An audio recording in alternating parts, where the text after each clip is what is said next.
வளைகாப்புக்கு யாரெல்லாமோ வருவாங்கன்னு பார்த்தா கடைசியில் குமரனே வந்து நிற்பார் அப்படிங்கிறத யாரும் எதிர்பார்த்துருக்கவே மாட்டாங்க. அப்படிங்கிறதுனால குமரன் கை நிறைய காசோட, கை நிறைய கிஃப்ட்டோட ஃபங்க்ஷனில் வந்துட்டு ஒரு ஜிங்குன்னு கங்காவுக்கு பெருமை தர்ற மாதிரி உட்கார போகிறாரு அப்படிங்கிறது தான் விஷயம். ஸோ எப்படியும் விரட்டி விட்டாங்க கமருதீனை, கட்டாயம் வந்து தானே ஆகணும் அப்படிங்கிறது தான் இப்போ கதை.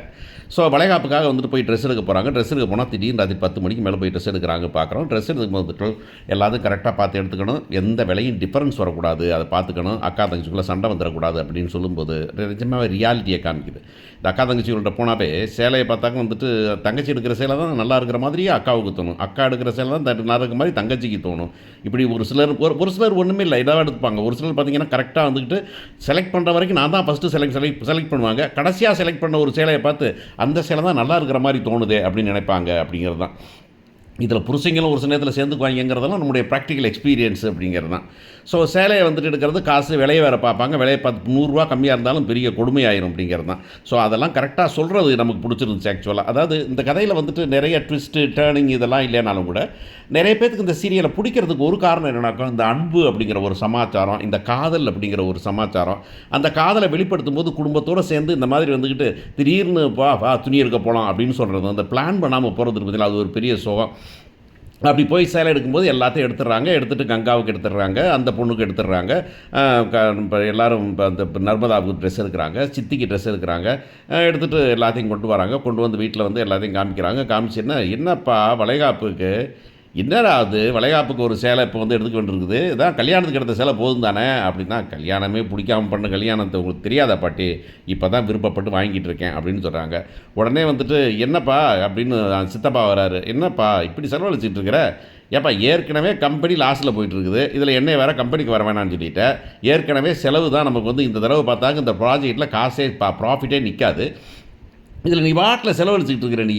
இந்த குடும்பம் பூரா உட்காந்து ஏப்பா உட்காந்திங்க தான் வீட்டில் உட்காந்து சோறு தின்னுட்டு இருக்காங்களேப்பா, சாப்பாடு சாப்பிட்றாங்க, தங்குறாங்க, ஃப்ரீயாக தங்கியிருக்காங்க, இதில் ட்ரெஸ் வேறு எடுத்து கொடுக்கணுமாப்பா அப்படின்னு கேட்கும்போது சித்தப்பா உங்கள் வாயை மட்டும் மூடிக்கிட்டு இருங்க அப்படின்னு சொல்லிட போகிறாரு. அவர் தாத்தா சொல்கிறீங்க பாரு, விஜய்யோட ஒரு வளைகாப்பு அப்படிங்கிறது சும்மா சாதாரண விஷயம் நினச்சிக்கிட்டு இருக்கியா, அவன் சம்பாதிச்ச காசு அவங்க அப்பா சம்பாதிச்ச காசு, இன்னும் அவன் சம்பாதிப்பான், அதனால் அவன் செலவழிச்சா தப்பு இல்லை அப்படின்னு சொல்லும்போது காவேரி சொல்ல போகிறாங்க. ஆமாம் உட்காந்து சோறு திங்கிறவங்களாம் ஒரு மாதிரி இருந்தால் என்ன தின்றது, சரி விடுங்க இவர் இப்படி தான் பேசிகிட்டு இருப்பாருங்க விஜய், நம்ம வா போகலாம் அப்படின்னு எல்லாத்தையும் கூப்பிட்றாங்க. கங்கா வந்து பார்க்குறாங்க. கங்கா வந்து இப்படி சேலையெல்லாம் எதுக்குடி, எனக்கு எதுக்குடி வேண்டாண்டி அப்படின்னு சொல்ல போகுது கங்கா.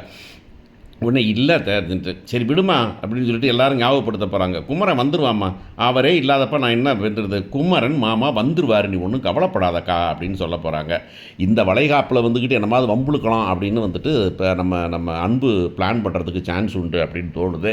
ஸோ இந்த மாதிரி ஃபங்க்ஷன் நடக்குதுயா, ரொம்ப சந்தோஷமாக இருக்கா காவேரி குடும்பமும் அப்படின்னு பசுபதிக்கு ஃபோன் பண்ணி ஏதாச்சும் ஒரு வம்பை போட்டுவிடியா, சும்மா அப்படியே போயிட்டுருக்காங்க, ரொம்ப நம்ம பார்த்து வைத்தறிச்சலாக இருக்குதுயா, ரொம்ப சந்தோஷமாக இருக்கிறா காவேரி குடும்பமும், அவங்க வாட்டில் கவலையே இல்லாமல் இருக்கிறாங்கயா அப்படின்னு சொல்ல போகிறாங்க. உடனே அவர் நான் வர்றேன் தன்பு, நான் வந்து பார்த்துக்கிறேன் அப்படின்னு சொல்ல போகிறாரு. இங்கே நிவின் வந்துட்டு வந்துட போகிறார். வந்து என்ன பண்ணணும்னு டெக்கரேஷன் பண்ணணுமான்னு எல்லாம் டெக்கரேஷன் பண்ணி எல்லாம் வந்து ஒரே கால ஆட்டமும் பாட்டமும் கொண்டாட்டமாக இருக்குது. அந்த நேரத்தில் வந்துக்கிட்டு கங்கா ரொம்ப மூளையில் உட்காந்துருக்காங்க. என்னம்மா கங்கானா இல்லை ஒரு மாதிரி இருக்குது அப்படின்னு, ஒழுங்காக சாப்பிடணும்னு சொல்கிறோம்ல அப்படின்னு சொல்லிட்டு சிந்துவும் வந்துட்டு கிருஷ்ணா வந்துட்டு எடுத்து பிடிச்சி வேலை செய்கிறாங்க. கிருஷ்ணா வந்துக்கிட்டு நான் தான் தாய்மாமன் அப்படின்னு சொல்கிறான். உடனே இந்த அம்மாவுக்கு சாரதாவுக்கும் வருது, என்ன தாய்மாமன் அப்படின்னு சொல்லிட்டு இந்த காவேரி சொன்ன விடுமா விடு, பாரு அந்த பையன் மத்தியா என்னமாவது வம்புழுக்கிறான், நம்ம ஒரு வேலை கொடுத்தோம், அந்த வேலையை ரொம்ப நல்லா செய்கிறான், சின்சியராக பண்ணிகிட்ருக்கான்.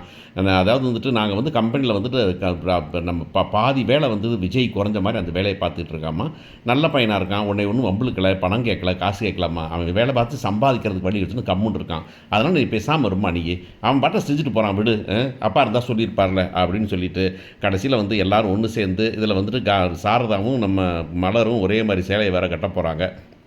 சூப்பராக இருக்குது.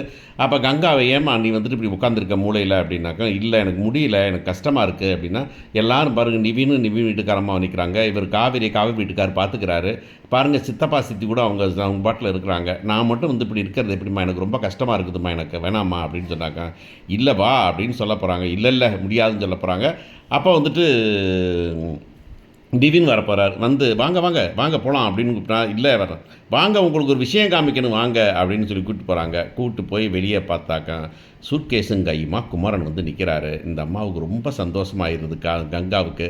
கங்கா வந்து, ஐயோ என்னைய மன்னிச்சிடுங்க, இந்த மாதிரிலாம் உங்கள்ட்ட பேசவே மாட்டேன், என்னை விட்டு போயிடாதீங்க அப்படின்னு நெஞ்சிலே குத்த போகிறாங்க.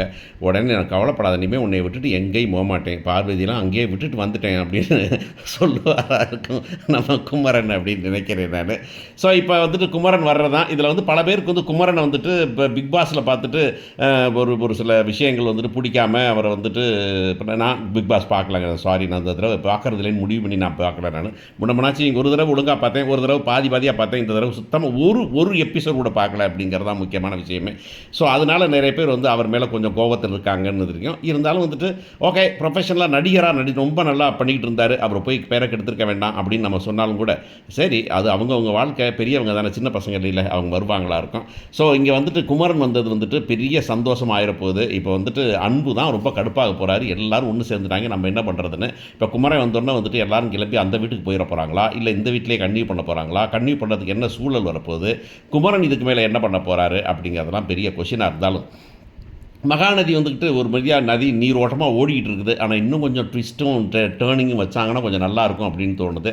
பார்ப்போம் என்ன முடிவு பண்ணுறாங்க டைரக்டர்.